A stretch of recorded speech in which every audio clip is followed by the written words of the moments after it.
Bonjour à toutes et à toutes, bienvenue sur Regard Extérieur. Je vous propose pour cette émission, qu'on va tourner en 2 fois, de commencer par parler de l'élection présidentielle. Dans quelques mois, nous choisirons notre nouveau président au Cameroun. Pour cela, je vous propose de nous intéresser aux citoyens camerounais qui vivent en dehors du pays.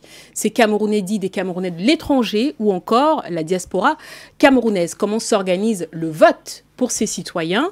Ici, sur ce plateau, dans cette première partie d'émission, nous recevrons donc des leaders politiques qui vont nous dire comment eux se mobilisent pour faire voter leurs électeurs, leurs militants, ou encore pour séduire de nouveaux militants.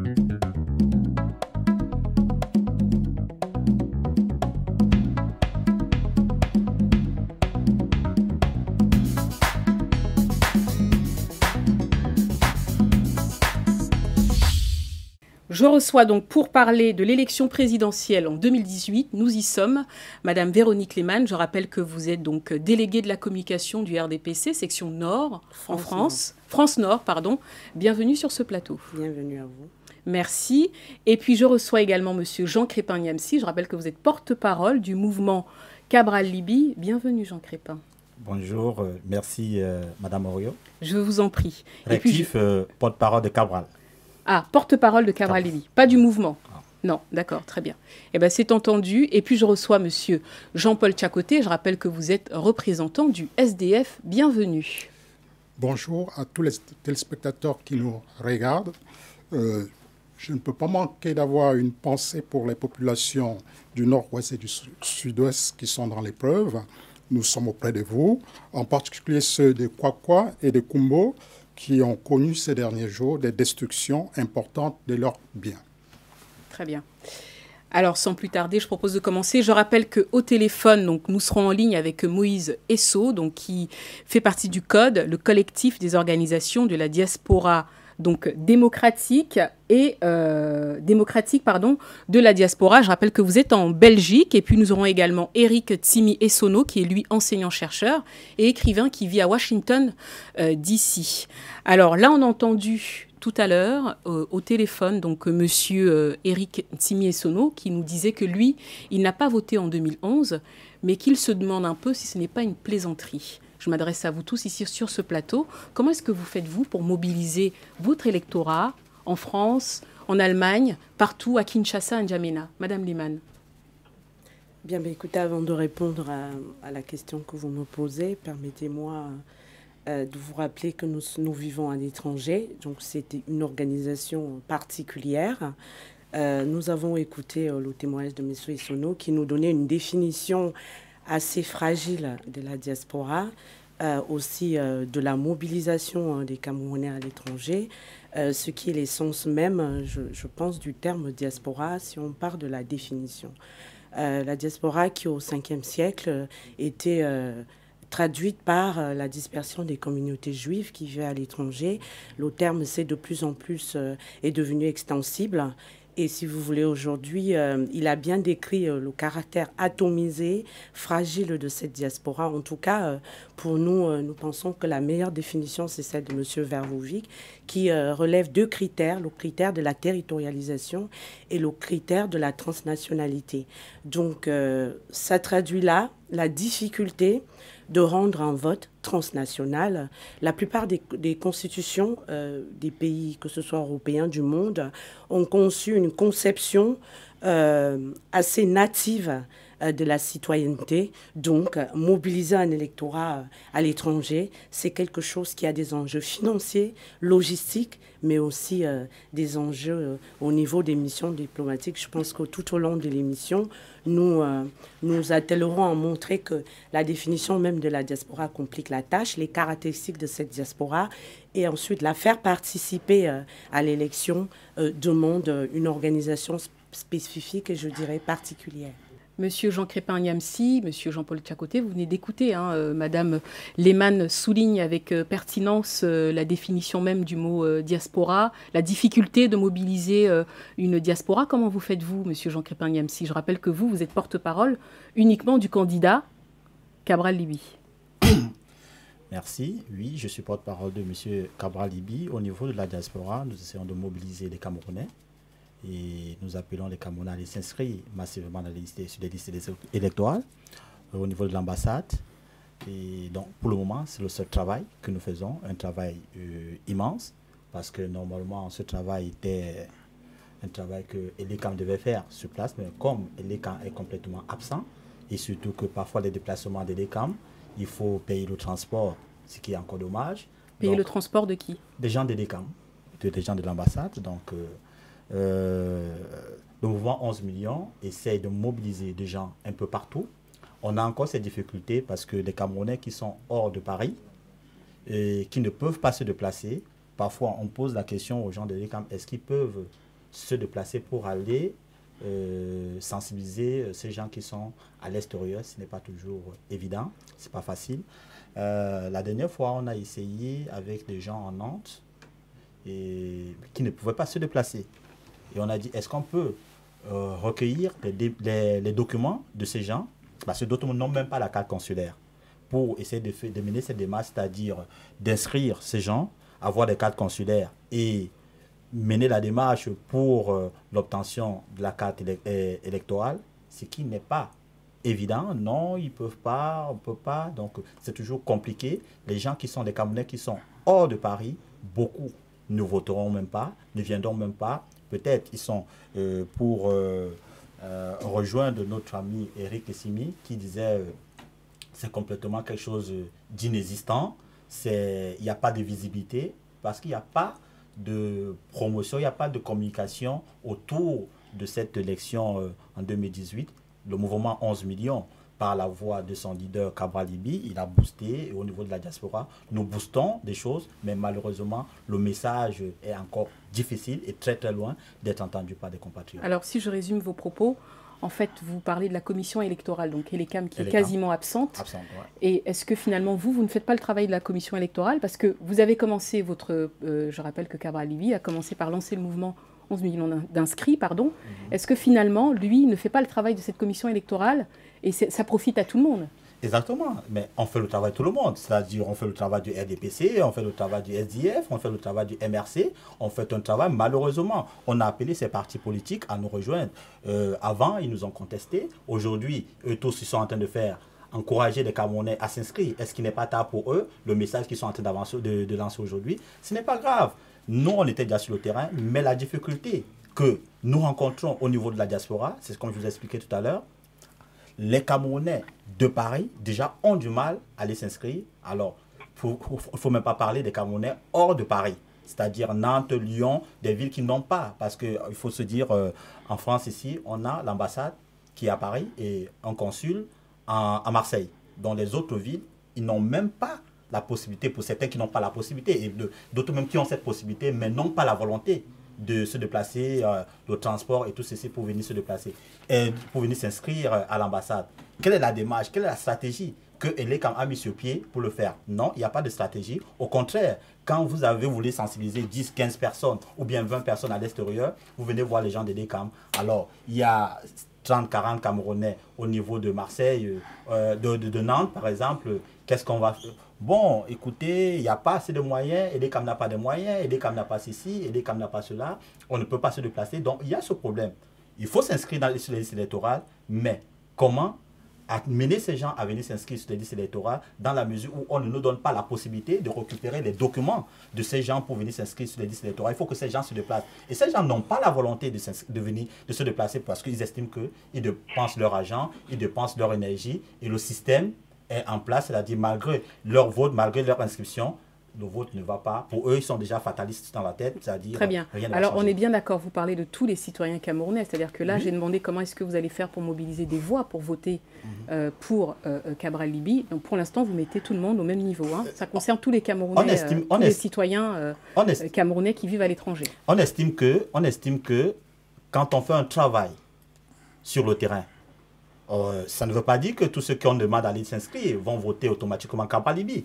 Mais nous faisons un travail de terrain, on mobilise des gens et on vend le candidat aussi en même temps. Vous êtes où là, au Cameroun ou en France? On parle de la diaspora. Nous sommes au niveau de la diaspora, je parle bien de la diaspora. Ah, la précision valait la peine, parce qu'on a l'impression que vous êtes au Cameroun. Non, je parle bien de la diaspora, et plus particulièrement la diaspora française ici. Très bien. Monsieur Jean-Paul Tchakoté, ça fait longtemps hein, que vous êtes sur le terrain, notamment ici en France. Est-ce que vous pouvez nous dire un tout petit peu, vous, si c'est facile finalement de mobiliser? Je rappelle que ce n'est que depuis 2011 que les Camerounais de l'étranger ont le droit de vote. Est-ce que vous pouvez nous en dire quelques mots? Oui, pendant très longtemps, nous avons appelé donc, à obtenir ce droit de vote pour les populations, la partie de la communauté nationale qui est installée à l'étranger. Dans cette opération, dans cette affaire du vote dans des Camerounais de l'étranger, on a été une fois de plus confronté aux méthodes du pouvoir qui correspondent à l'absence de sincérité dans la démarche, parce que pour appeler les Camerounais de l'étranger à voter, nous avons voulu qu'on commence par savoir à répondre à la question qui sont les Camerounais de l'étranger, pour quel scrutin ils devraient se mobiliser. Bon, on n'a pas répondu à la question qui sont les Camerounais et on s'est limité au scrutin présidentiel. L'expérience de 2011 nous montre qu'il y a totalement une absence de sincérité.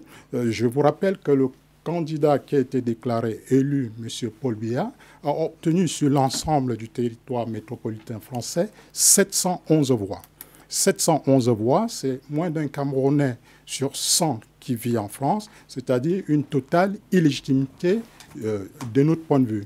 Et en 2009, la question lui a été posée et il a fait une promesse, juillet 2009, qu'il essaiera de répondre à la question qui sont les Camerounais qui sont basés à l'étranger.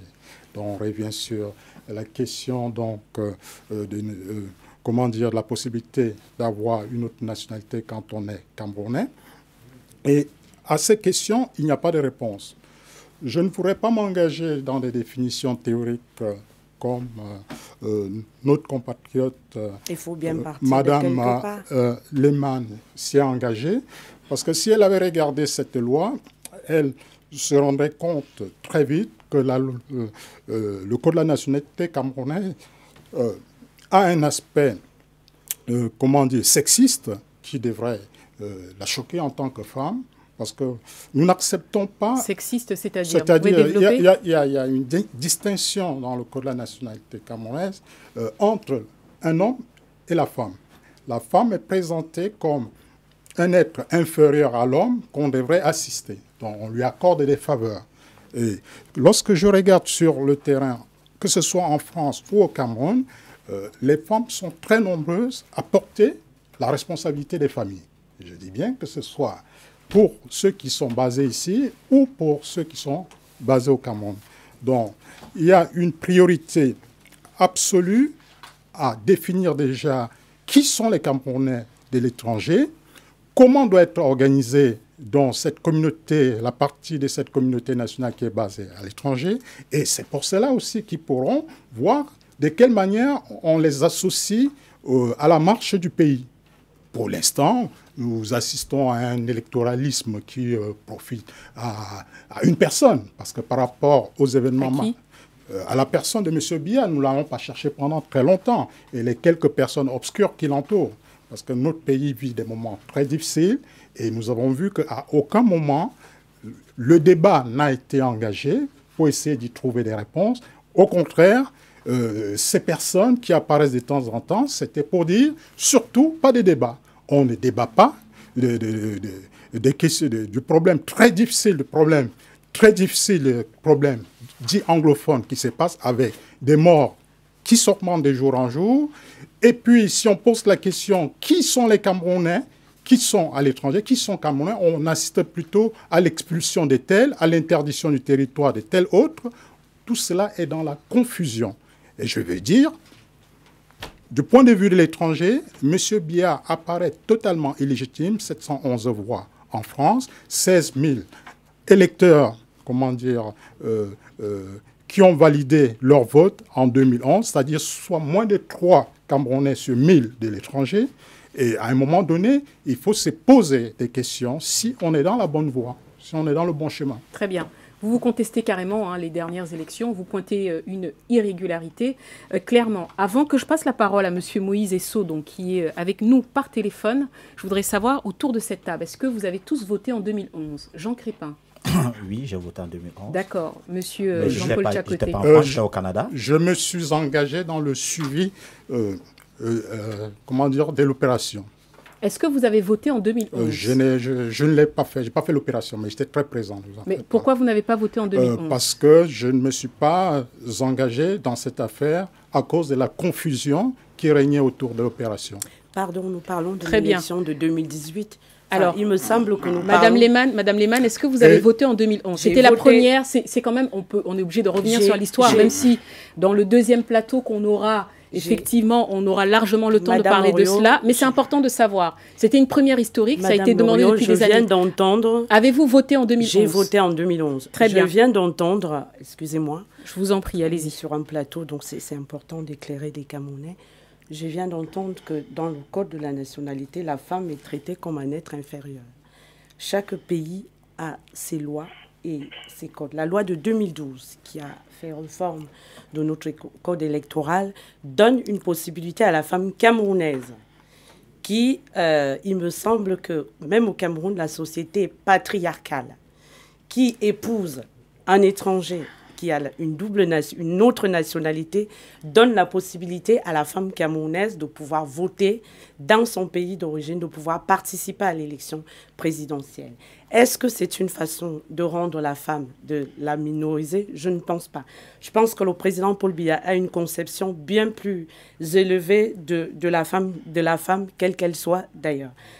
Pour revenir, j'aimerais quand même qu'on recentre le débat. Lorsque le SDF, le représentant, mon collègue d'en face, dit que j'ai commencé par des définitions théoriques. Pardonnez-moi, je ne peux pas débattre si on ne sait pas qu'est-ce que c'est que la diaspora aujourd'hui. Moi, j'ai toujours du mal avec l'expression diaspora parce que c'est tout et n'importe quoi. Nous avons aujourd'hui des personnes qui arrivent, qui sont à l'étranger. Est-ce que tout le monde peut être mis dans la catégorie de la diaspora? Je ne pense pas. Je pense qu'il faut une définition, que nous adoptions une définition rigoureuse de la diaspora.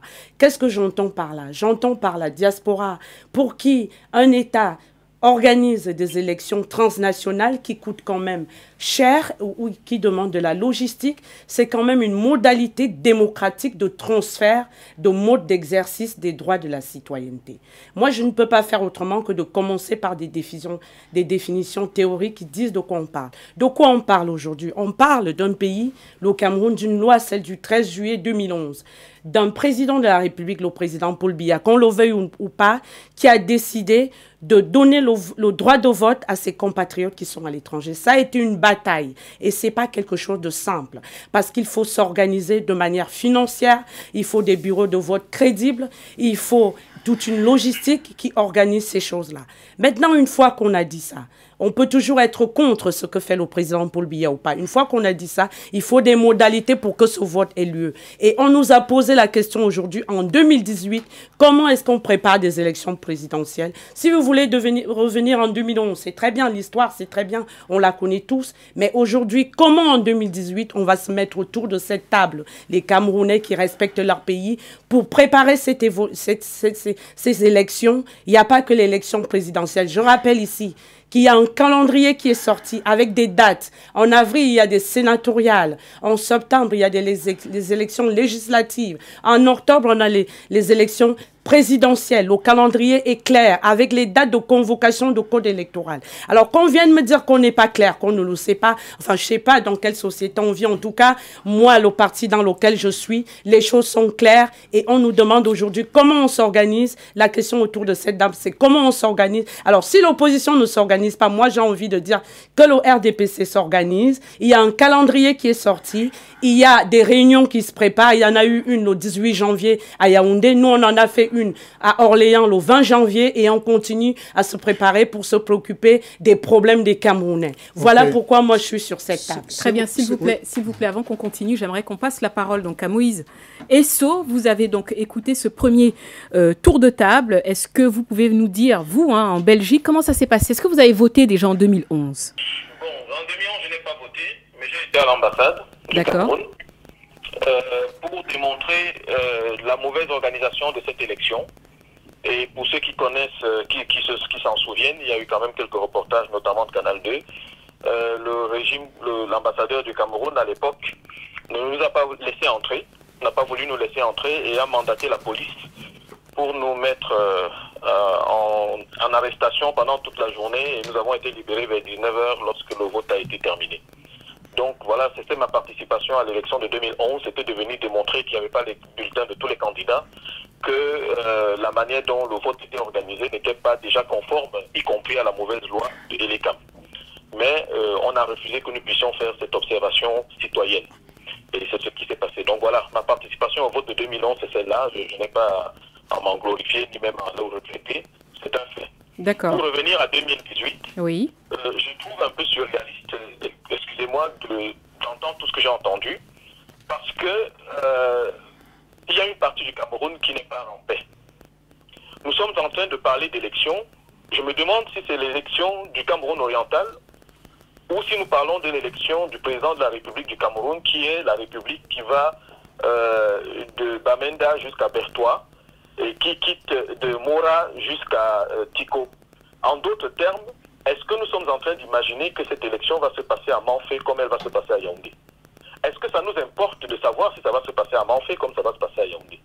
Est-ce que si Yaoundé, l'élection se passe bien à Yaoundé, ça veut dire que le Cameroun vit? Est-ce que nous sommes dans les conditions de mener une élection sereine au Cameroun aujourd'hui? Autrement dit, Moïse, excusez-moi de vous interrompre, oui. Est-ce que vous pensez que le scrutin de 2018 doit être reporté? Nous pensons qu'il faut un minimum avant ce scrutin. On ne peut pas aller aux élections comme si, entre guillemets, de rien n'était. Et je voulais d'abord me joindre, parce que bon, j'avais beaucoup de choses à dire, mais bon, c'est toujours comment dire, le déficit de ceux qui ne sont pas physiquement présents, c'est que bon, ils ne peuvent pas réagir, faire du non-verbal pour pouvoir attirer l'attention de celles qui dirigent. Donc du coup, c'est un peu difficile de réagir comme ça. Mais je voulais d'abord m'associer à ce que mon frère Tchakonte a fait tout à l'heure. C'est-à-dire, si c'était possible, à la radio, c'est pas, enfin à la télé, c'est pas possible, de faire une minute de silence pour toutes ces personnes qui sont en train d'être tuées. Et je dis bien toutes ces personnes, je parle aussi bien des soldats camerounais qui sont en train d'être victimes des attaques des sécessionnistes, que des nombreuses dizaines de milliers de Camerounais qui ont été victimes de maisons brûlées et qui sont obligés de fuir, soit dans le Cameroun, soit en dehors du Cameroun. Toutes ces personnes sont victimes du manque de dialogue. Elles sont victimes d'une recrudescence de violence dans les deux camps, mais quand on sait bien qu'il y a un État organisé d'un côté et il y a des groupuscules armés de l'autre, le niveau de pouvoir et de responsabilité n'est pas le même. Oui, mais je précise quand même, Moïse, je vous interromps aussi, je précise aussi, comme j'ai dit aux personnes présentes physiquement sur le plateau, on ne fait pas un remake de l'émission qu'on a fait sur la crise anglophone. Là, clairement, on est en train de voir comment est-ce que... Excusez-moi, Moïse, on ne s'entend pas. Moïse, si vous me laissez juste aller jusqu'au bout. Là, j'aimerais savoir comment vous, qui êtes en Belgique aujourd'hui, comment est-ce que la diaspora se mobilise? Vous avez des inquiétudes, elles sont pertinentes, vous estimez qu'elles sont pertinentes? Est-ce que le scrutin va se dérouler de la même façon dans telle autre ville? On a tous entendu. Est-ce qu'aujourd'hui, à Bruxelles, la diaspora camerounaise que vous connaissez, comment est-ce que celle-ci se prépare pour cette élection? Eh bien, je vais vous dire que pour ce que j'en sais, parce que j'en sais un petit peu, mais évidemment je ne fréquente pas tous les groupes, le RDPC s'organise pour continuer à faire ce qu'ils ont l'habitude de faire. Mon ami qui est l'un des responsables du RDPC local, qui est belge de nationalité, mais camerounais aussi à ce qui semble, Désiré Sono, est occupé à s'organiser pour que les gens votent. Là aussi se pose la question de savoir comment est-ce que les cartes d'électeurs sont distribuées entre ceux qui ont... Et ce qui est positif en Belgique, c'est que quand on est naturalisé, c'est publié au moniteur belge. Donc on sait toujours sur Google retrouver la date où les uns et les autres ont été naturalisés, quand ils ont né, leur date de naissance, le lieu de naissance et tout. Donc on peut voir tous ceux qui aujourd'hui et en 2011 ont voté alors qu'ils sont publiés au moniteur comme belge. Très bien. Donc en gros, alors ça c'est le RDPC, mais alors l'UPC Manidem, parce que vous êtes aussi... Non, l'UPC Manidem depuis longtemps a une position qui est claire. C'est que tant qu'il n'y a pas une élection à 2 tours, tant qu'il n'y a pas un bulletin de vote unique, au minimum, et des urnes transparentes, on ne va pas aller dépenser de l'argent à faire des campagnes électorales, à se promener dans le Cameroun en entier, à payer des cautions, à imprimer des t-shirts, alors qu'on sait parfaitement bien que dans ces conditions-là, le résultat sera toujours le même, quel que soit ce que les gens votent. Donc, très bien. On ne va pas faire semblant pour amuser la galerie ou pour exister au moment des élections, de faire aussi qu'on fait les élections, alors qu'après, on aura des dettes à payer, ainsi de suite. On a fait ça en 2004. En 2004, Dr Makit s'est présenté à la candidature à la présidentielle parce qu'il voulait démontrer quelque chose. Sa candidature a été invalidée au motif que Kodok ne l'a pas validée. Et quand bien même ça a été le cas, on nous a invalidés, mais on a quand même participé à la campagne pour démontrer que les conditions n'étaient pas bonnes. In fine, Paul Biya a gagné, officiellement. Très bien, très bien. Alors, Moïse, on va vous repasser la parole. Alors, sur le plateau, vous souhaitez peut-être réagir. Oui. Monsieur Jean Crépin Niamsi, allez-y. Je trouve mon ami et grand frère, M. Tchakonté, et Mme Lehmann complètement hors de la question posée par Mme Bouillon. Elle a posé la question comment la diaspora se mobilise pour les élections en 2018. J'ai trouvé complètement Mme Lehmann et M. Tchakonté complètement fait du dilatoire. Ils ne m'ont pas dit comment ils s'organisent. Donc là, c'est la première question qu'ils n'ont pas répondu. Et je trouve ça un peu dommage. La deuxième question que je peux poser à Mme Lehmann. C'est pas vous qui posez les questions, non, c'est la journaliste. Allez-y, bien sûr, allez-y, Mme Lehmann. On va l'écouter, allez-y. Bon, Mme Lehmann, je ne vous poserai pas de questions. Allez-y, je vous rappelle que c'est elle qui pose les questions, c'est pas vous. Ok, Mme C'est juste respecter les règles du jeu quand on veut être au pouvoir. Non, mais c'est un échange, c'est un échange. Non, il n'y a pas de souci, Mme Lehmann. Allez-y. C'est important de respecter les règles du jeu. On respecte les règles du jeu. Ça traduit déjà comment vous voulez exercer le pouvoir. C'est important de respecter les règles. Malheureusement, pour diriger ce pouvoir, si le RDPC, ou bien parce que l'ECAM est RDPC, il est inadmissible que le 16 décembre... Une fois que vous aurez fini de critiquer le RDPC comme programme, vous direz comment vous vous organisez. On vous écoute, posez-moi la question, je vais vous répondre. Le 16 décembre, d'ailleurs, on a vu un communiqué de l'ECAM qui demandait aux partis politiques de les envoyer des noms, c'est-à-dire en moins d'une semaine. J'attends votre question. Ok, je vais arriver, s'il vous plaît.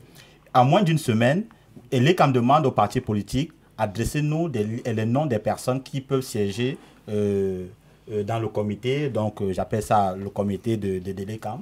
Au niveau de l'ambassade ici, le mouvement 11 millions, qui n'est pas un parti politique, mais puisque nous serons investis par le parti Univers, le 3 février, donc le parti Univers de M. Koumvondo nous a adressé donc, un courrier que nous devons remettre à l'ambassade.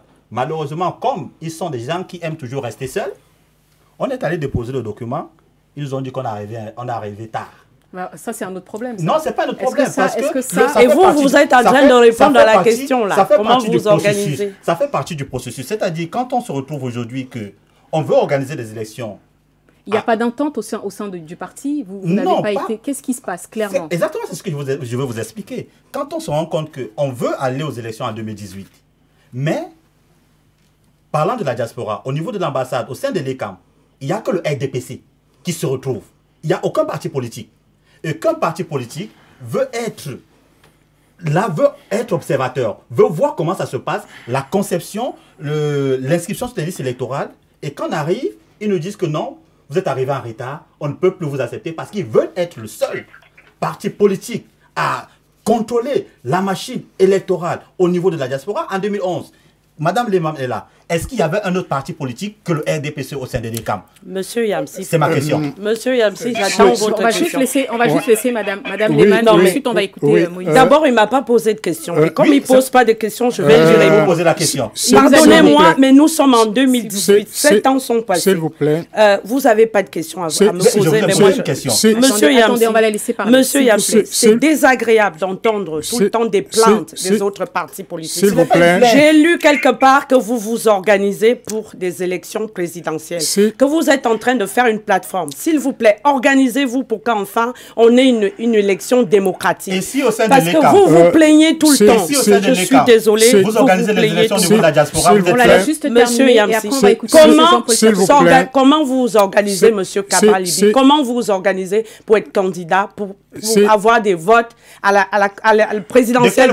Déjà, est-ce que vous êtes candidat? Vous avez passé passé votre temps à dire que vous étiez un mouvement indépendant, que vous n'êtes pas candidat. Donc, je ne sais même pas pourquoi on débat si vous savez, si vous n'êtes pas candidat. Vous avez passé le temps à dire que vous avez 11 millions d'inscrits et que vous n'êtes pas candidat. Donc, déjà, est-ce que vous êtes candidat? Répondez à cette question. Tant que vous ne m'aurez pas répondu, je ne saurais pas à qui j'ai affaire. Voilà. J'ai dit, s'il vous plaît, Madame Lehmann, laissez-moi juste répondre. Jusqu'au bout. Laissez-moi juste répondre. Je voudrais répondre avec la loi, parce que quand on gouverne, on a besoin d'avoir la loi avec soi. Malgré tout ce que vous dites du RDPC, vous pouvez dire tout ce que vous voulez du RDPC, mais l'exercice du pouvoir est plus difficile que vous ne pensez. La preuve, vous êtes à la porte et vous n'arrivez même pas à vous organiser. Moi, je voudrais répondre avec la loi de 2012. Excusez-moi. Vous avez dit tout à l'heure qu'en 2011, le président de la République a voté une loi qui permettait aux Camerounais de l'étranger, la loi du 13 juillet 2011, qui a facilité ce vote. Ça fait 2 fois Ensuite, elle s'est traduite... S'il vous plaît, on la laisse... Laissez-moi terminer. Ensuite, elle s'est traduite dans le code électoral, dans la loi du 19 avril 2012. Il y a un article 271 qui dit « Les citoyens camerounais établis à l'étranger exercent leur droit de vote par la participation à l'élection du président de la République et au référendum. » C'est écrit noir sur blanc sur la loi. Moi, je ne peux pas travailler autrement qu'avec des preuves. Vous savez, non, mais je suis sérieuse. C'est une loi. Mais monsieur Yamsi, quand on vient sur un plateau de télévision, il faut être précis. Non, mais je suis désolée. Tout de suite, vous êtes dans la plainte. Le représentant du RDPC en Belgique est belge et vous osez parler en prenant de droit. Vous respectez quelle loi? Mais monsieur Yamsi, quand on vient de vous dire que le représentant du RDPC en Belgique est belge, je vous parle de la loi qui sous-tend les élections. Quand vous avez expliqué Ghana au Cameroun, quand vous aurez fini de crier, nous allons débattre. Au Cameroun. Moi, je ne sais pas débattre en criant. De l'autre nationalité.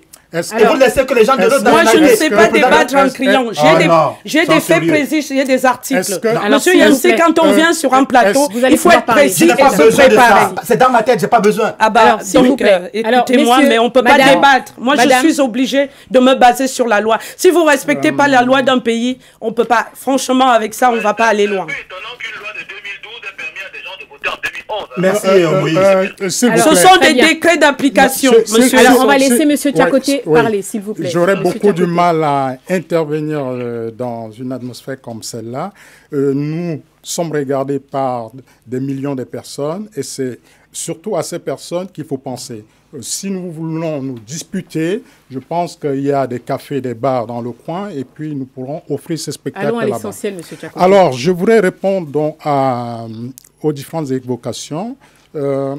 Notre compatriote, Madame Lehmann, a parlé du président de la République qui a donné le droit de vote. Il aime bien les dons, Monsieur le Président. Le calendrier électoral lui semblait très clair, alors que les Camerounais dans leur ensemble, y compris nous autres qui vivons à l'étranger, savent qu'il n'y a rien de plus flou que le calendrier électoral au Cameroun. Quant à l'opposition qui n'est pas organisée, on peut toujours avoir à parfaire une organisation, que ce soit la partie de l'opposition qui opère sur le territoire national ou ses membres qui sont à l'étranger.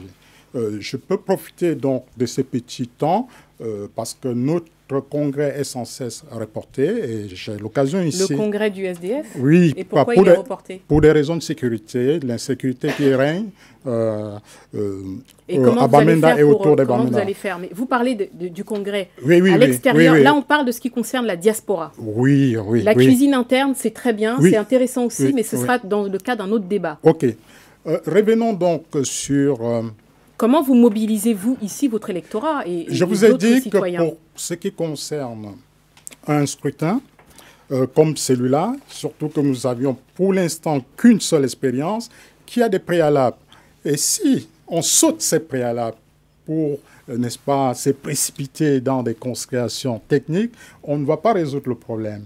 On ne va pas résoudre le problème parce que la question c'était qui sont les Camerounais? Qui sont ceux qui sont censés être appelés à voter? Ce n'est pas lire des textes. Alors, selon vous, qui sont les Camerounais qui sont appelés à voter? Les Camerounais, vous voyez, j'ai pris l'exemple de la France en disant que le président déclaré élu a obtenu 711 voix et que sur l'ensemble, n'est-ce pas, de la communauté que le pouvoir en place depuis 36 ans bientôt évalue à 5 millions, je sais leur chiffre, 5 millions de Camerounais.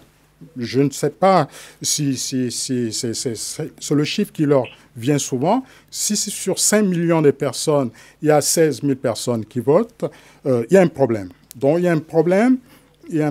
Et c'est à ce problème-là qu'il faudrait trouver une réponse. Donc la diaspora camerounaise est-elle organisée? Non, elle n'est pas organisée comme M. Essonno l'évoquait, parce que, une fois de plus, la volonté du gouvernement, la volonté farouche du gouvernement de ne pas voir la diaspora s'organiser. J'ai posé la question il y a de cela, il y a de 10 ans, lorsque l'actuel ministre des Relations extérieures était ambassadeur en France. Je lui ai demandé, donc, j'ai demandé à le rencontrer pour lui poser ces problèmes, pour en débattre, que tant que nous n'aurons pas une diaspora organisée avec des représentants légitimes, ça va faire un problème. Parce qu'aujourd'hui, les ambassadeurs, que ce soit lui-même à l'époque avec beaucoup de zèle, ou celui qui l'a remplacé, plus en douceur, il se passe pour ceux qui coiffent la diaspora. Alors, je vous interromps juste un tout petit peu. On a un représentant de la diaspora qui est d'ailleurs présent avec nous, qui va tourner une autre partie de cette émission. Il y a bien un représentant de la diaspora camerounaise en France. J'ai des doutes. Présent sur ce plateau. J'ai des doutes. Avec nous, donc il existe bien. Je voudrais vous dire, si on prend la France, il y a des dizaines et des dizaines d'associations dites des Camerounais, de France, et laquelle vous la mettrez en tête comme ayant une légitimité de parler au nom de la communauté. Alors, si je résume ce que vous dites, pour vous, il faut qu'il y ait une organisation d'abord de la diaspora pour se mobiliser ensuite pour aller aux élections en 2018 ? Si nous voulons apporter une contribution effective à notre pays, au développement de notre pays, il faudrait que nous soyons organisés. Il faudrait que les représentants soient élus, pas les villages qui s'organisent entre eux, parce que on applique la logique selon laquelle on divise pour mieux s'endormir. Ce n'est pas comme ça que nous pourrons apporter une aide efficace au développement de notre pays. Très bien. Élection présidentielle 2018, comment est-ce que la diaspora s'organise? Je dois vous avouer, madame, messieurs, Moïse qui est au téléphone avec nous, que vous n'avez toujours pas donné vos stratégies pour convaincre les citoyens camerounais qui sont à l'étranger. J'ai écouté Mme Lehmann, j'ai écouté M. Tchakoté pointer les irrégularités du scrutin, l'absence de transparence. Et M. Niamsi, vous dites que vous mobilisez également, mais je n'ai pas entendu comment vous faites-vous pour aller convaincre pour cette élection 2018, M. Tchakoté. En résumé, nous vous disons d'emblée que tout ça est une farce. C'est une grande farce et au bout de compte, on assiste à une mascarade. Bon. Mais une fois qu'on a dit cela, comment est-ce que vous faites, vous, au sein du SDF? Là, vous allez présenter ce que moi, je vais vous dire, moi, je vous dis, notre position sur le plan national est que nous participons aux scrutins qui sont organisés. Nous participons aux scrutins qui sont organisés. Dans le cadre de notre prochain congrès, j'aimerais que nous ne changeons pas notre état d'esprit, qui est celui que nous sommes organisés, nous sommes structurés pour accéder au pouvoir par les voies des urnes. Mais le fait peut-être que nous l'avons mentionné dans notre manifeste, peut-être amener le pouvoir à confisquer ces urnes, à s'imaginer que nous allons être ceux qui vont se mettre entre les populations, qui vont réclamer les changements, et leur position d'illégitimité, à partir de laquelle ils abusent de tout, en particulier des violences qui sont infligées aux populations dans la partie, n'est-ce pas, est du Cameroun. Votre stratégie de mobilisation, c'est de mettre la pression finalement au parti au pouvoir, évidemment, et de rappeler aux populations qu'il leur revient, n'est-ce pas, d'exiger, d'obtenir le changement. Et ça, avec ces autocraties qui ont existé ailleurs en Afrique, les populations, à des moments donnés, ont pris leur destin en main. Et ça, c'est pas à nous. Ce qui est sûr, le code électoral actuel ne permet pas, n'est-ce pas, de faire partir M. Biya à la régulière. Il n'y a que les populations qui peuvent prendre leurs responsabilités.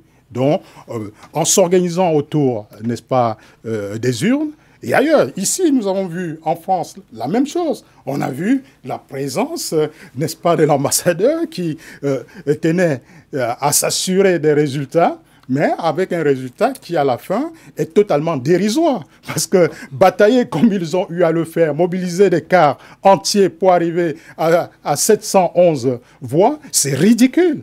Donc, quel était le résultat du SDF? Le résultat, nous, personnellement, je tenais. Vous n'avez pas pu voter. Non, Est-ce que j'ai suivi l'ensemble du processus. Mais le résultat n'avait vraiment pas d'importance pour moi. C'était l'organisation. La seule chose que j'ai regretté, que le candidat du SDF, ou bien la direction de sa campagne ne s'est pas mobilisée de manière que nous puissions porter nos remarques dans ces documents qui sont quand même historiques. C'est la seule frustration. Nous avons été en campagne sur les radios, nous avons été en campagne sur le terrain et nous avons surtout observé l'ensemble du scrutin. C'est une farce. Très bien. Donc, vous avez observé, vous avez les moyens financiers pour aller convaincre, en tout cas d'autres personnes, un peu partout, comme on l'a dit tout à l'heure. Moi, je voudrais vous dire... En dehors de Paris... Nous n'avons pas besoin de dépenser de l'argent pour rappeler à une personne qui a faim, vous avez faim. À rappeler à une personne qui est malade, vous êtes malade. Nous n'avons pas besoin de ça. Non, pas besoin de ça. Connaissez-vous des pays où les gens n'ont pas d'électricité, ils n'ont pas de soins, ils sont dans des pires difficultés. Mais vous ne répondez pas à la question qui est posée. Et le SDF fait partie, ça dit, c'est du dilatoire depuis. Quelle est la stratégie que le SDF a mis sur pied? Parce que si vous revenez en 2011, on n'est plus en 2011. Nous sommes en 2018. 2018, quelle est la stratégie que le SDF met sur pied pour aller conquérir la politique de la CRVD n'est pas bonne. Nous n'aimons pas ces méthodes. Nous n'aimons pas ces méthodes. Nous ne sommes pas à l'école maternelle. Vous ne m'interrompez pas. Vous ne m'interrompez pas. Vous aurez votre temps de parole. Répondez à la question. Je vous interdis de procéder de cette manière. Voilà. Donc, vous avez fini, M. Tchakoté. Alors, donc il m'a interrompu et je n'aimerais pas que cela se répète. Donc, moi, j'aimerais que vous répondiez à la question et comme ça on va avancer. Oui, M. Moïse Esso, juste une minute. On laisse M. Tchakoté répondre. Je parle aux téléspectateurs qui nous écoutent, je parle aux Camerounais qui nous écoutent. S'il faut parler avec vous, nous avons largement le temps. Nous sommes en région parisienne. Mais il faut convaincre les téléspectateurs qui nous regardent. La question qui est posée, comment... s'il vous plaît. Okay, on le laisse terminer. Monsieur Tchakoté, allez-y. Il faut de la discipline. Et je ne veux pas rentrer dans ce jeu. Donc moi, je vous dis, je ne vais pas, comme le docteur Esso vous a dit, m'épuiser, n'est-ce pas, pour ces évidences. Donc nous avons des questions fondamentales qui sont... On demande au pouvoir en place. Nous avons demandé aussi avec insistance auprès de nos compatriotes du camp d'en face. Qui sont les Camerounais? Qui sont les personnes qui sont appelées à voter? Ils ont répété la question à leur chef qui se trouve aussi être le chef de l'État. Je vais vous répondre. Nous étions en juillet 2009. OK?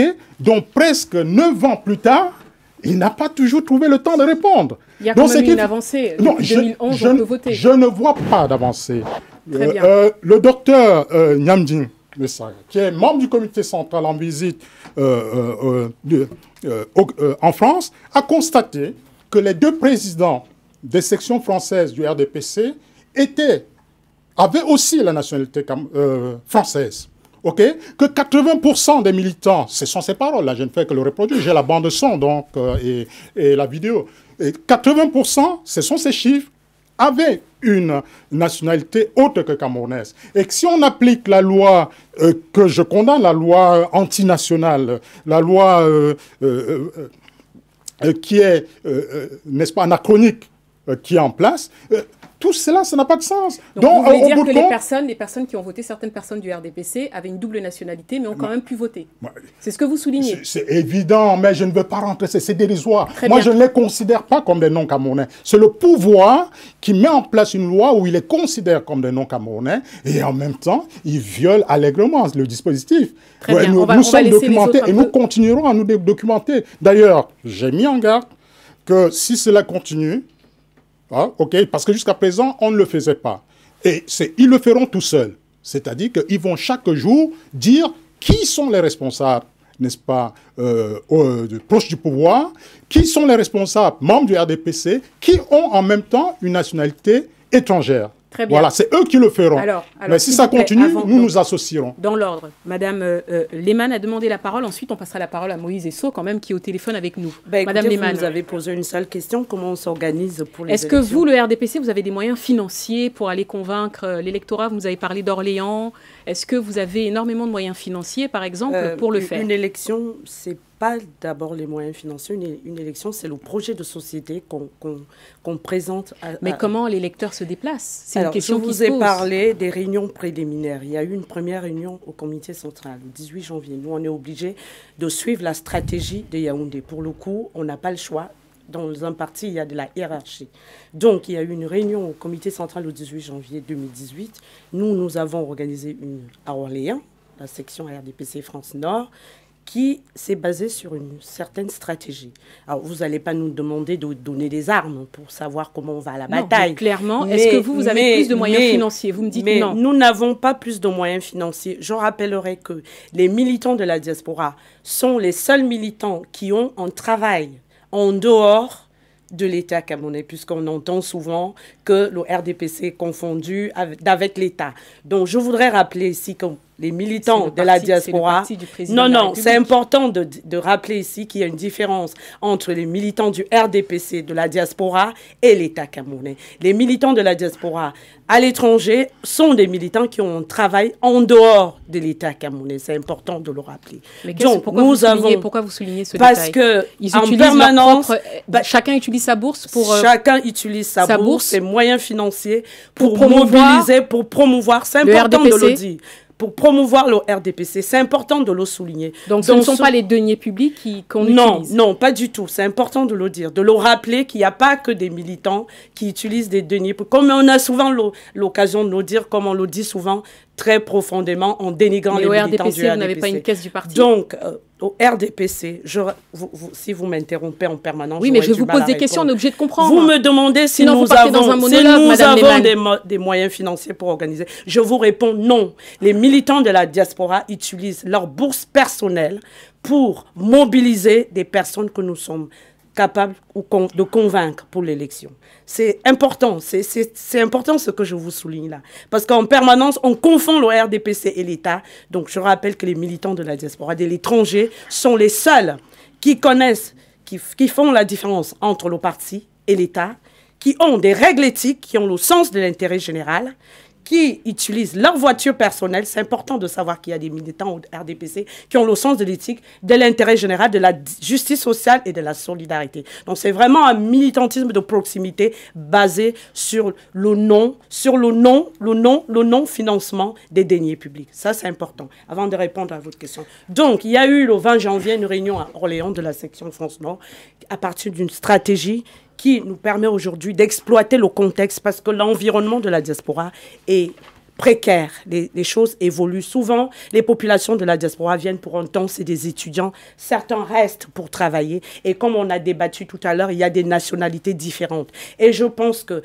n'eût été le débat de la double nationalité, qui est en préalable. Mais j'ai envie de dire à mes concitoyens, on réclame le droit de vote alors que nous avons choisi des nationalités étrangères. Soyons logiques, on ne peut pas avoir le beurre et l'argent du beurre. Donc je pense que les dispositions que l'État camerounais prend aujourd'hui pour que les concitoyens puissent voter de la diaspora sont en processus qu'on doit laisser le président de la République conduire. Parce qu'on ne peut pas en même temps prendre une nationalité et demander les bénéfices de cette nationalité d'origine. Donc je demande qu'on laisse le chef de l'État conduire ce processus. Il a commencé avec la loi du 13 juillet 2011. Il continue, il s'occupe du problème de la double nationalité. Vous êtes pour la double nationalité pour tout le monde? Parce que là, pour l'instant... Je suis pour la double nationalité pour tout le monde, mais à condition qu'on la régule. Parce que ça peut aussi être une occasion pour des choses qui ne sont pas toujours à l'honneur du Cameroun. Alors, voilà. Madame Lehmann, je vais vous interrompre, s'il vous plaît. Vous avez voté en 2011. J'ai voté en 2011 en tant que Camerounaise citoyenne française.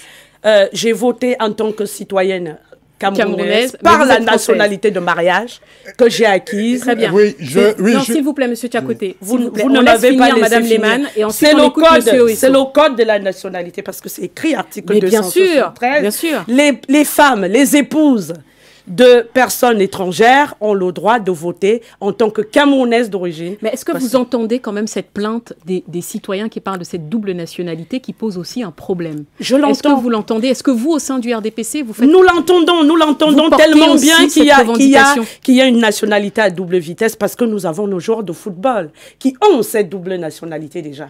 Donc ça veut dire que le président de la République est conscient de la nécessité de cette double nationalité. Mais simplement, il faut laisser le temps au temps. Le processus a commencé par le droit de vote. Quand j'entends monsieur dire en face qu'ils vont faire la politique, vous avez eu votre temps de parole, vous avez expliqué que vous ne pouviez pas voter parce que c'est une mascarade. Donc maintenant, si vous voulez bien, laissez-moi répondre sur la stratégie du RDPC. Vous n'avez pas voulu qu'on vous interrompe, ne m'interrompez pas, s'il vous plaît.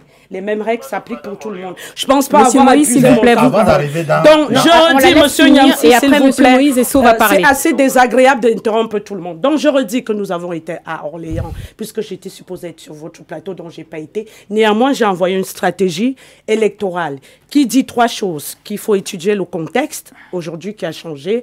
Vous savez que, comme le disait justement M. Moïse Esso, nous traversons une crise où nos compatriotes du Nord-Ouest sont en crise, où l'unité du Cameroun est menacée. Donc, il faut tenir compte de ce nouveau contexte. Nous sommes en 2018 avec des institutions qui datent de 60 ans.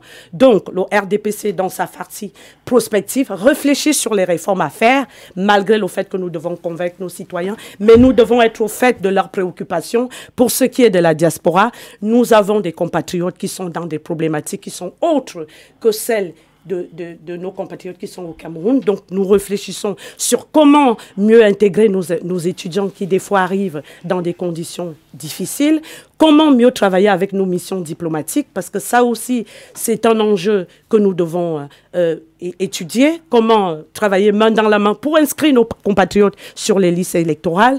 Parce que pour voter, il faut que des compatriotes soient inscrits sur les listes électorales. Et nous sommes disposés à faire tout ce qu'il y a à faire, quitte à faire du porte-à-porte, du phoning et utiliser les communautés. Vous avez dit qu'il y a un représentant de la communauté qui est là. Il vous dira quelle stratégie, parce qu'il faut aussi faire ce trait d'union entre les partis politiques et la société civile. Voilà au jour d'aujourd'hui, sans vous dévoiler, parce que quand on va à la bataille, on ne peut pas vous donner toutes vos armes, parce que justement, nos concurrents sont en face. Donc, nous savons qu'il y a déjà 22 candidats de déclarer, nous savons quels sont leurs programmes, nous proposerons aussi, nous sommes en train de travailler le programme du RDPC qui vous dira quelles sont nos propositions. Mais aujourd'hui, nous sommes sûrs que plutôt que de taper sur les hommes, sur M. Biya, il y a des réformes à faire parce que nous avons des institutions qui sont vieilles de 60 ans. Très bien. Merci beaucoup, Madame Lehmann. Monsieur Tchakoté, on va laisser M. Moïse Esso qui est au téléphone aussi s'exprimer. Moïse, on vous écoute. Je voudrais vous remercier, Madame Lehmann, de dire que les militants du RDPC sont les seuls, vous avez bien dit les seuls, qui font la différence entre le parti et l'État. Bon, ça veut dire que les autres le font, ne le font pas. Merci vraiment de cet aveu indirect. Et qu'il n'y a pas de caisse du parti du RDPC à l'étranger. Je sais que souvent, les responsables du comité central viennent installer vos responsables ici. Ça m'étonnerait que dans la trésorerie du parti, on finance toutes les sections, sauf les sections extérieures. Je ferme cette parenthèse. Pour revenir sur les conditions électorales proprement dites, eh bien, on ne peut pas faire en diaspora des élections qui sont biaisées par la question même de la nationalité. J'ai dit tout à l'heure que ici en Belgique, en 2011, l'ambassadeur du Cameroun en Belgique a tout fait pour que nous ne puissions pas accéder à l'intérieur de l'ambassade, puisque c'est là que se passait le vote, parce que nous allions démontrer, ce sont des choses publiques, qu'il y a des gens qui ont une autre nationalité qui étaient en train de voter et qui n'étaient pas des femmes, pour l'avoir par mariage, comme vous l'avez si bien dit. Donc, il y avait déjà des irrégularités constatables là, sur le terrain. La deuxième chose, c'est ce que M. Tchakoté a soulevé.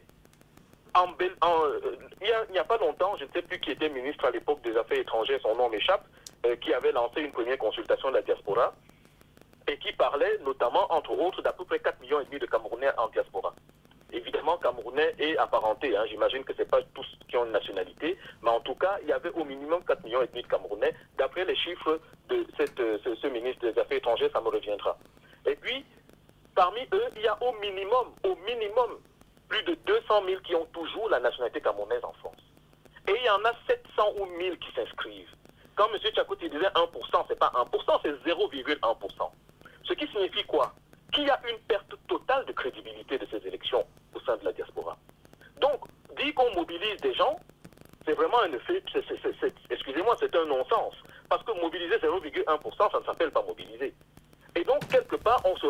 que ce sont les conditions de l'élection qui font que ces Camerounais ne s'inscrivent pas. Ils sont ici en diaspora, ils voient comment les élections se passent au quotidien dans les pays d'origine, dans les pays d'accueil où nous sommes. Nous savons comment on fait pour les listes électorales, comment on fait pour voter. Il y a toujours des tricheries, hein. Je ne dis pas qu'il n'y en a pas, je ne dis pas qu'il n'y a pas des choses incongrues, mais le niveau d'organisation, le niveau de qualité du processus électoral n'a rien à voir avec ce qui se passe au Cameroun. Vous voulez qu'ils aillent s'inscrire pour faire quel théâtre là-bas? Donc, il y a les conditions qui permettront, et nous sommes en train d'appeler à ce que ces conditions changent. Notre mobilisation, c'est d'appeler les Camerounais de la diaspora, excusez-moi de le dire, même si certains veulent aller s'inscrire, qu'ils exigent aussi que les conditions changent. Parce que tant que les conditions électorales ne changeront pas, ça sera de la mascarade et vous allez vous retrouver avec peut-être 1500 votants sur plus de 4 millions de Camerounais. C'est ridicule. Et il faut quand même regarder les choses en face. Les conditions de cette élection ne permettent même pas la mobilisation. Ça ne permet pas la mobilisation. Donc je pense qu'on ne peut pas parler de ces élections, de mobiliser des stratégies. La seule véritable stratégie que nous sommes en train de vouloir mettre en place et que nous avons déjà commencé, c'est d'appeler les gens à exiger un minimum. Et je dis que dans ce minimum, il y a au moins 3 choses simples qui ne demandent même pas de modifier le code électoral en tant que tel de manière profonde. Ça demande de modifier les pratiques. Un bulletin de vote unique. Un bulletin unique, ça coûte moins cher, c'est plus facile à faire et en diaspora en tout cas, on ne va pas dire qu'il n'y a pas d'imprimerie pour le faire.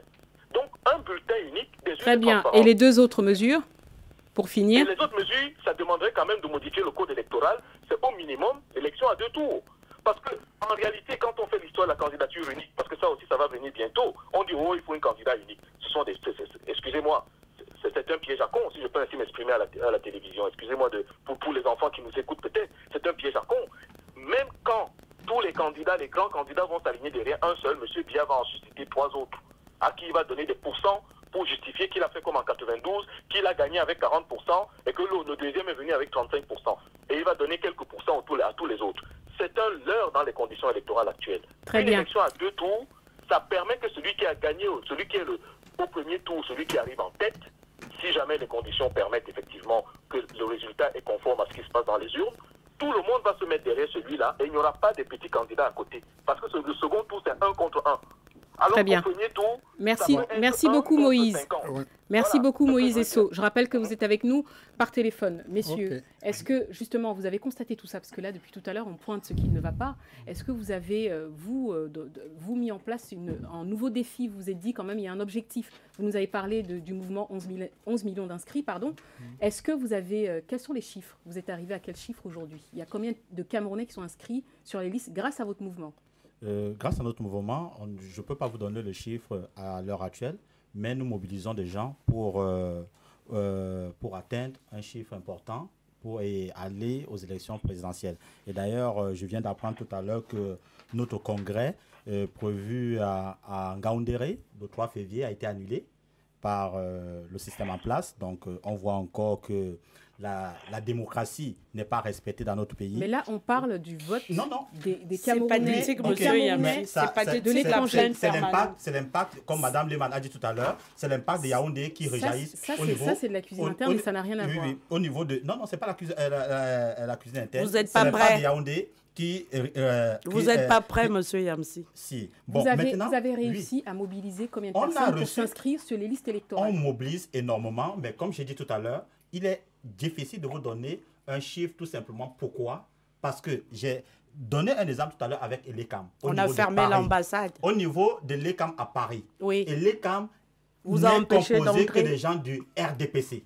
Il n'y a pas une autre personne au sein d'un autre parti politique au sein de l'ECAM. Quelles sont vos voies de recours aujourd'hui? Mais les voies de recours, comme j'ai dit tout à l'heure, on continue de se battre là, à l'heure actuelle, pour intégrer cette... Est-ce que vous pensez que c'est pas mieux peut-être de vous mettre tous ensemble, qu'on ait une opposition, pardon, qui soit finalement solidaire, pour que ça fasse peut-être bouger les lignes? Je vais répondre avant d'arriver là, monsieur Tchankoté.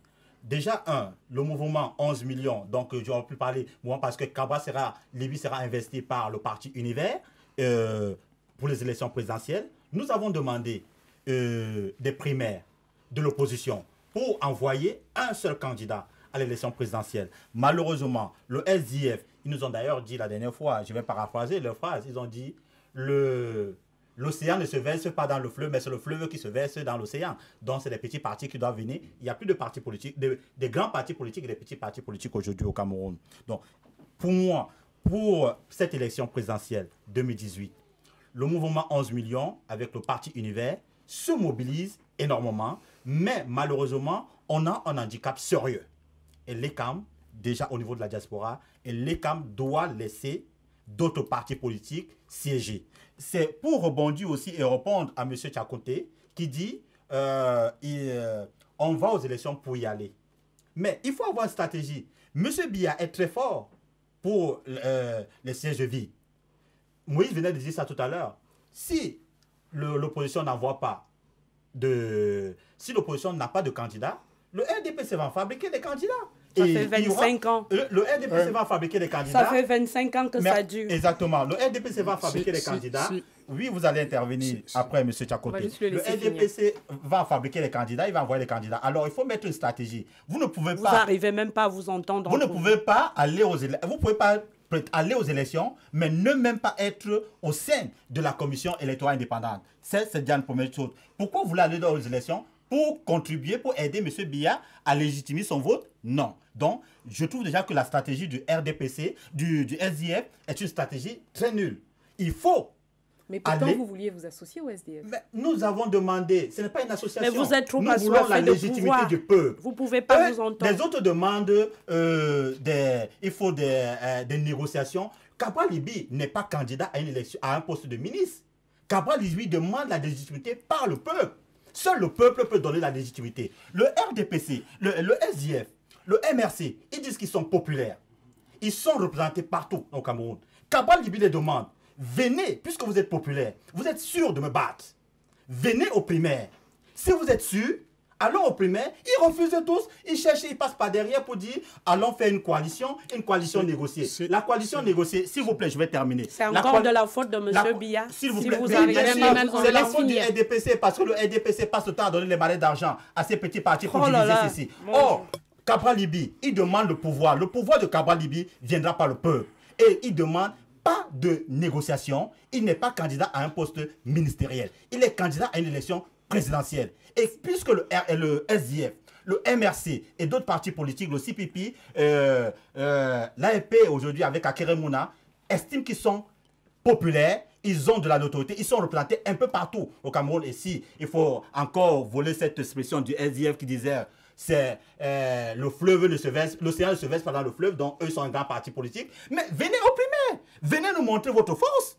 Si vous nous gagnez, on va vous soutenir.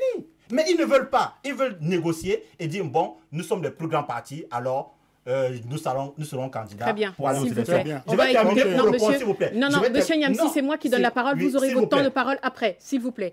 Ça veut dire, monsieur Tchakoté, s'il vous plaît, cela veut dire que là, on a un tout petit peu entendu, c'est une stratégie finalement de l'opposition, vous n'arrivez pas à vous mettre d'accord.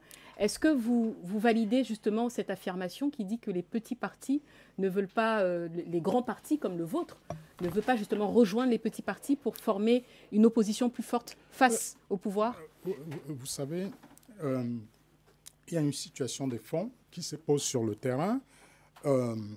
Et nous l'avons rappelé, le docteur Esso l'a rappelé, qu'il y a des préalables. Parce que si nous sommes interpellés par des individus qui, n'est-ce pas, parlent très fort, donnent l'impression que c'est ça, il faut une légitimité populaire dont il faut une certaine représentativité. Bon, vous allez rejoindre M. Akeremouna, par exemple, si vous tend la main, le MRC. Monsieur Libi, il est jeune, il est ambitieux, il pourra y arriver, pourquoi pas. La jeunesse de Libi n'a rien à voir. Ne m'interrompez pas, c'est très difficile. Mais laissez la jeunesse de Libi, n'a rien à voir. Oui. Libi est compétent. Laissez la jeunesse de M.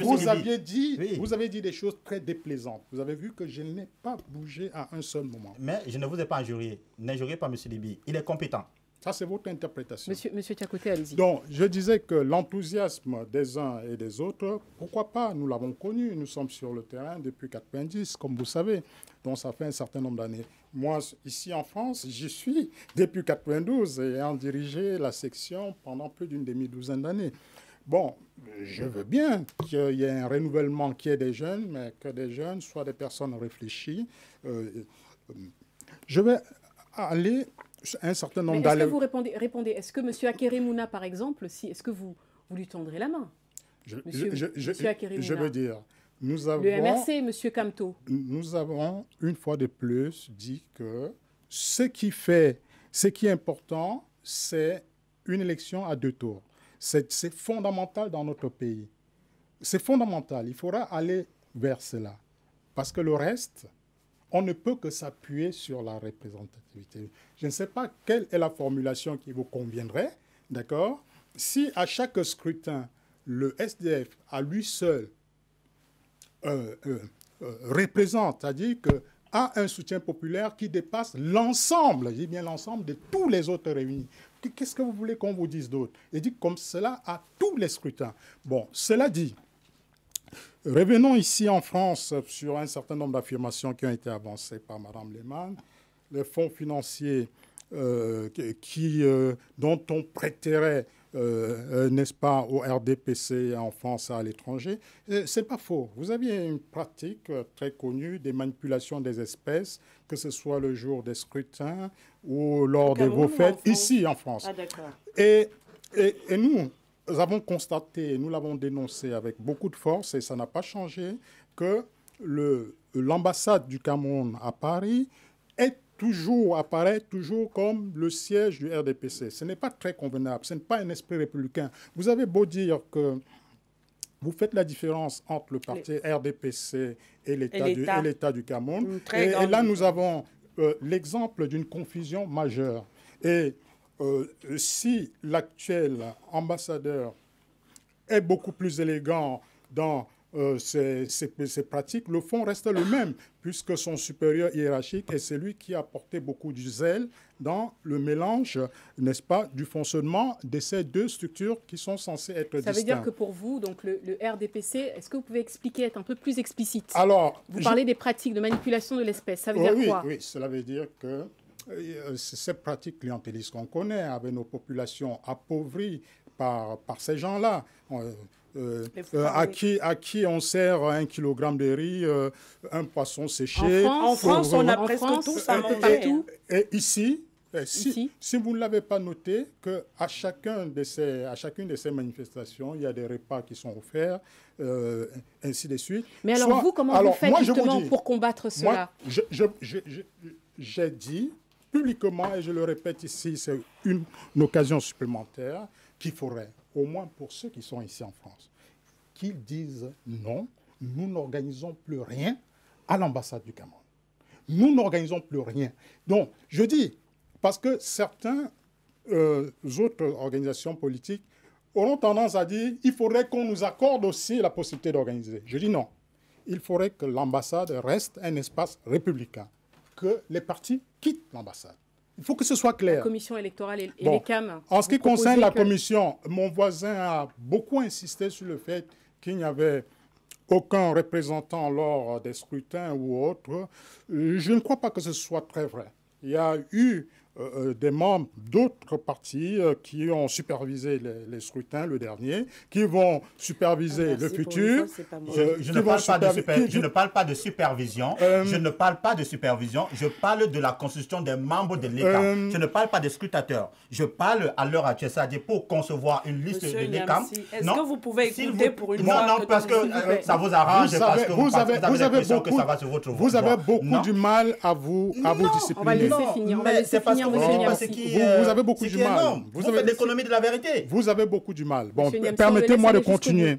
Alors, et vous voulez être au pouvoir, vous ne laissez même pas parler des autres. Madame Lehmann, s'il vous plaît. Il a du mal à se discipliner. Donc, je vous dis, on ne peut pas faire... Il y a du boulot. On ne peut pas faire l'économie du bilan, n'est-ce pas, de ce pouvoir. Le bilan ne se ferait pas seulement sur le mandat qui s'achève, un mandat chaotique, parce que notre pays est en train de se momboutiser, si ce néologisme peut dire quelque chose. Et c'est très grave ce que je vous dis là.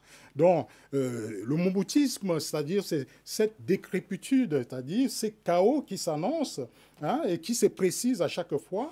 Sur les antennes d'une radio périphérique à Yaoundé, je déclarais en février de l'année dernière qu'il faudrait, comme la majorité des Camerounais le rappellent, ouvrir un débat, un dialogue pour régler le problème dit anglophone, puisque ce sont les conséquences. Monsieur Tchakoté, vous avez fait ce débat. Vous avez fait ce débat. Voilà. Qu'est-ce qu'on fait pour 2018? Comment est-ce que vous faites je vous ai dit que pour parler aux Camerounais de l'étranger? Si vous insistez sur le fait que qu'est-ce que nous faisons pour accompagner M. Biya et son régime dans sa mascarade. Vous n'allez pas recommencer, M. Tchakoté. Je vais vous répondre que vous n'allez pas recommencer. Nous prendrons les Camerounais et les Camerounaises à témoin sur toutes ces questions que je vous rappelle. Parce que moi, je vous dis aujourd'hui, il y a des jeunes gens qu'on envoie en difficulté. Vous y allez ou pas?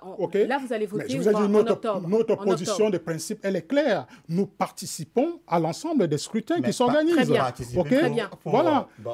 Nous ne participons pas. Nous ne partons pas comme des animaux qu'on mène à l'abattoir. Non, quelle est votre stratégie? S'il vous plaît. Alors, messieurs, s'il vous plaît, je vous propose... Le résultat de nos stratégies, elle est là, elle est claire et répétée depuis que nous... comment dire, nous nous positionnons loin, très loin de l'ensemble. Est-ce que le SDF aujourd'hui, au sein de l'ECAM à l'ambassade ici, est-ce que le SDF a un représentant? C'est dérisoire pour moi. Dérisoire comment? Vous me permettez, je réponds à cette question-là. Je réponds à cette question-là qui est importante. Madame, messieurs, il ne nous reste pas beaucoup de temps. Je vous propose de conclure. Je réponds à cette question, même si ce n'est pas lui qui pose les questions. Monsieur Tchakoté, s'il vous plaît, on respecte quand même les règles du débat. Il ne nous reste pas beaucoup de temps. Donc, je rappelle que le thème du débat, c'était élection présidentielle 2018, comment la diaspora s'organise. On a commencé cette première émission en donnant la parole aux leaders politiques qui ont répondu présents. Je rappelle que Mme Kawala n'avait pas de représentant, donc on n'a pas eu de retour. M. Akeremouna non plus. Et le MRC n'a pas pu être présent. Madame, est-ce que vous avez un dernier mot pour conclure ce débat? Là, l'élection présidentielle se présente dans quelques mois. Comment vous faites pour mobiliser les citoyens, les Camerounais de l'étranger? Nous mobiliserons les citoyens par une stratégie, comme on vous le dit, par un plan de campagne, par un calendrier qui est déjà en cours d'élaboration et aussi par des propositions. Nous avons beau nous disputer autour de cette table, il y a quand même une réalité, c'est que nous avons des institutions qui datent de 60 ans, d'après les indépendances, qui a besoin quand même de faire des réformes. Et moi, je suis toujours très désolée quand j'arrive dans un plateau avec les représentants de l'opposition qui passent leur temps à critiquer l'ORDPC. J'aimerais qu'on fasse 2 propositions, au moins pour dire quel est leur programme de campagne pour mobiliser. Alors moi, je vous dirai en quelques mots pour mobiliser les citoyens pour venir à une élection, il faut qu'on se mette à la place des citoyens et qu'on se mette à la place des citoyens pour comprendre leurs préoccupations. En tout cas, pour ce qui me concerne dans la diaspora, je sais que les 2 préoccupations aujourd'hui, le débat a été très houleux, c'est la double nationalité. Et je sais que le processus est enclenché et nous allons nous débrouiller pour que ce sujet soit mis sur la table, même si au début de mon intervention, je vous disais qu'on ne peut pas choisir une nationalité autre et demander, exiger que on vous donne un droit de vote. Ça doit être de la discrétion, qu'on accepte que ce soit de la discrétion des autorités. La deuxième proposition, la dernière, en termes de perspective. Est-ce que vous pensez quand même qu'on pointe un certain nombre de dysfonctionnements de la commission électorale et les CAM? Est-ce que vous validez ces dysfonctionnements ou pas? Je ne valide pas ces dysfonctionnements. Vous trouvez que tout va bien au sein de la commission électorale? Parce que l'ECAM est une commission indépendante, qu'on le veuille ou non. On dit aujourd'hui qu'on veut changer des choses, mais j'entends les noms qui se présentent dans la plateforme de l'opposition sont des noms connus. Alors qu'on me dise pas qu'on veut changer le système de M. Biya, alors que j'entends des noms qui sont de père en fils. Donc voilà, au bout d'un moment, il faut quand même que les Camerounais se reconnaissent dans les gens qui vont se présenter si on dit qu'on veut changer M. Biya. En tout cas, moi, je réagis comme un manager. Je préfère avoir quelqu'un qui a de l'expérience professionnelle, parce que c'est toujours facile de critiquer, mais l'art est difficile. M. Biya, il a de l'expérience. On a beau dire, il a passé 35 ans au pouvoir, mais je pense que c'était pas simple. Je pense qu'aujourd'hui, si je suis au RDPC, c'est parce que je suis sûre qu'il a une vision pour le Cameroun, et j'ai envie de dire que moi, je ne voudrais pas utiliser des boucs émissaires. Je veux qu'on réfléchisse autour de cette table. Vous avez bien fait de diviser le débat en 2 sur des propositions concrètes qu'on pourrait faire. La réforme des institutions. Nous avons un État qui a été importé, qui a montré ses limites. La réforme de nos institutions, la réforme de notre système éducatif, la réforme de la santé et la réforme même de notre identité. Moi, je ne peux pas finir sans dire que le Cameroun aujourd'hui traverse une crise identitaire, une crise communautaire. Il faut qu'on réfléchisse sur notre vivre ensemble plutôt que d'être autour des plateaux pour se disputer. En tout cas, nous, au RDPC, nous avons des propositions à faire pour les Camerounais et c'est pour ça que je me suis engagée. Très bien. Voilà. Avant de passer la parole à M. Tchakouté et M. Niamsi, Moïse Esso, est-ce que vous avez un mot de conclusion, hein, parce qu'on était sur un sujet, on a bien compris votre position. Si le scrutin se déroule dans quelques mois comme prévu, est-ce que vous avez quelque chose à dire aux Camerounais qui sont en Belgique, en Allemagne, en France, pourquoi pas en Russie? Oui, ce que j'ai à dire aux compatriotes de la diaspora, mais c'est le même message aussi aux compatriotes du Cameroun, mais enfin, c'est d'abord d'exiger et de mettre tout en œuvre, que ce soit des manifestations, que ce soit des actions comme des pétitions, que ce soit toute autre forme d'action, et nous pouvons en imaginer beaucoup, pour exiger que le déroulement de cette élection ne soit pas, comment dire, n'occulte pas les questions de stabilité qu'il y a pour le moment. Donc nous exigeons qu'il y ait vraiment au minimum un apaisement de la situation qui se passe aujourd'hui au nord-ouest et au sud-ouest par des prises d'initiative de la part du pouvoir en place, et aussi de nous-mêmes aussi nous en prendrons. C'est la première chose. La deuxième chose, c'est qu'il faut exiger un minimum la modification des pratiques et du code électoral, sans quoi il faut boycotter cette élection, non pas en allant rester à la maison, mais en utilisant l'esprit de la campagne électorale pour exiger des transformations profondes de notre société. Non pas en allant donner le bulletin à l'un ou à l'autre, mais en exigeant que ce moment de campagne devienne en réalité un moment de dialogue et de bilan. Et je voudrais terminer là-dessus en disant que Mme Lehmann a parlé tout à l'heure de l'expérience professionnelle de M. Biya. C'est vrai, M. Biya, ça fait 36 ans qu'il est au pouvoir. Le peuple camerounais vit le bilan de son expérience professionnelle. Et je pense que vraiment, ce peuple ne peut pas s'en sortir tant que le bouchon qui bouche la bouteille du destin du Cameroun est toujours là. M. Biya doit partir. D'une façon ou d'une autre, et les élections pourraient être de cette façon si les conditions sont équitables. Parce que tant que les conditions ne sont pas équitables, les mêmes causes produiront les mêmes effets. Ce qu'on a vu en 2011 va se reproduire en 2018. Voilà l'avertissement et l'appel que je lance au peuple camerounais. Merci beaucoup Moïse Esso. Je rappelle que vous étiez au téléphone avec nous depuis Bruxelles. Jean Crépin-Niamsi, le mot de la fin. Merci Madame Orio. Le mot de la fin, déjà, je voulais dire tout à l'heure un petit mot à Mme Lehmann qui a dit que les caisses le RDP fonctionnent d'une manière, ils n'ont pas d'argent. Mais je rappelle à Mme Lehmann... Je n'ai pas dit ça, je suis désolée, je n'ai pas dit ça. La contribution, je ne veux pas qu'on détourne le propos, je n'ai pas dit ça. La contribution ne vient pas du RDPC, mais Mme Lehmann, vous êtes partie la dernière fois au Cameroun. Le français est difficile. Oui, c'est difficile. Français est difficile. Mme Lehmann, vous êtes partie dernièrement... Madame Lehmann, s'il vous plaît, on va le laisser finir. Vous êtes partie dernièrement au Cameroun. Vous contrôlez mes allées-venues maintenant au congrès de la diaspora, qui a financé vos déplacements? C'est le RDPC. Moi, je ne répondrai pas. Et qui a choisi les membres pour assister à ce congrès de la diaspora au Cameroun? S'il vous plaît. C'est le RDPC. S'il vous plaît. Je continue maintenant. Ayez un peu de hauteur. Non, ça n'est pas vrai ce que vous affirmez. Je suis désolée. C'est un mensonge. Ok, je continue. C'est un grossier mensonge. Pardonnez-moi. S'il vous plaît, on le laisse finir. Ensuite, vous pourrez intervenir. Mais non, il dit que le RDPC a financé mon voyage. On le laisse terminer. Bien sûr. Et je retrouve encore que le RDPC devient... Mais non, j'ai honte pour notre plateau. Vous devenez opposant de vos propres idées. Dans les problèmes que traversent les Camerounais, le RDPC est en train de s'opposer en disant que nous allons nous battre. Vous battez, vous êtes au pouvoir. Vous avez tout l'appareil pour régler le problème des Camerounais. Mais aujourd'hui, vous venez nous dire que vous allez vous battre. Ok, je comprends bien que vous êtes en train de vous battre avec vos propres problèmes. Moi, je ne réponds pas à l'inexactitude. Malheureusement. La seule chose que je peux dire par rapport aux élections en 2018, je demande encore que l'opposition se réunisse, que l'opposition se mobilise et que l'ECAM ne doit plus être représenté par le RDPC. Alors, si on veut aller aux élections, intégrons d'abord ces institutions. Si on doit revoir le problème, le problème du code électoral, si on doit revoir le problème d'une élection à 2 tours, il faut d'abord être membre de cette institution. Si on n'est pas là, et on vient pour répondre à monsieur, donc là je suis en train de conclure, j'espère pour bien. répondre à monsieur Tchakouté, disait tout à l'heure, non, je ne parlais pas des scrutateurs. Parce que les partis politiques d'opposition... Comment pouvez-vous conclure un débat par des mensonges?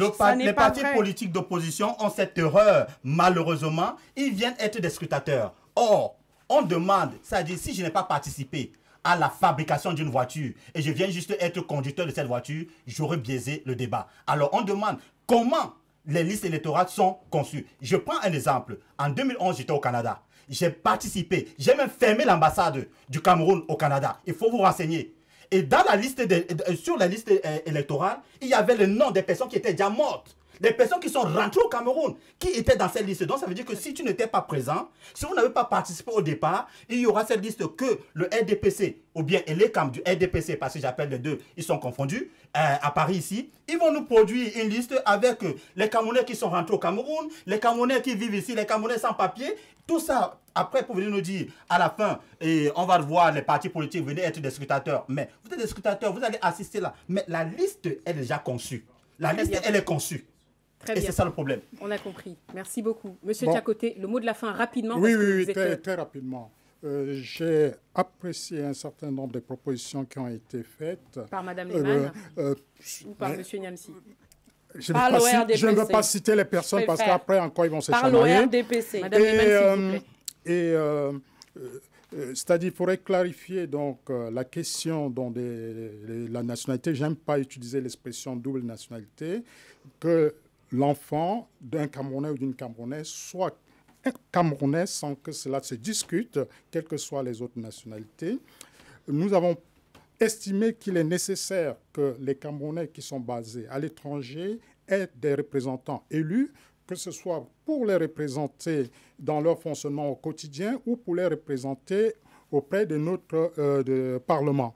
La réforme des institutions, courageux les propositions faites, parce qu'il y a une frilosité du pouvoir en place qui interdit même tout débat sur les institutions, alors que nous intégrons dans ces réformes la forme de l'État. Et nous pensons que redistribuer le pouvoir dans une fédération camerounaise rendrait l'exercice beaucoup plus efficace parce que les populations pourront choisir leurs représentants qui, eux, doivent bénéficier de l'autonomie financière. Très bien. Ce sera le mot de la fin, s'il vous plaît, Madame, Messieurs. Merci beaucoup pour votre participation. Je rappelle que nous étions en ligne avec Eric Essimitsono, qui est lui à Washington DC, et Moïse Esso à Bruxelles. Merci encore à vous trois d'avoir participé à ce débat. Je rappelle que c'est la première partie de ces deux émissions que nous avons choisi justement d'organiser. Une première partie avec les leaders politiques qui ont accepté de répondre présent, et puis la deuxième partie avec des personnes qui vont venir décrypter un tout petit peu cette élection présidentielle et puis faire peut-être la pédagogie du vote. Cette émission a été préparée grâce à ce livre, Antoine Vongo Aanda, Élections, vote et représentation politique des Africains de l'étranger, suivi du guide des opérations électorales en dehors des frontières nationales, publié aux élections L'Harmattan. Rendez-vous la semaine prochaine sur la même chaîne.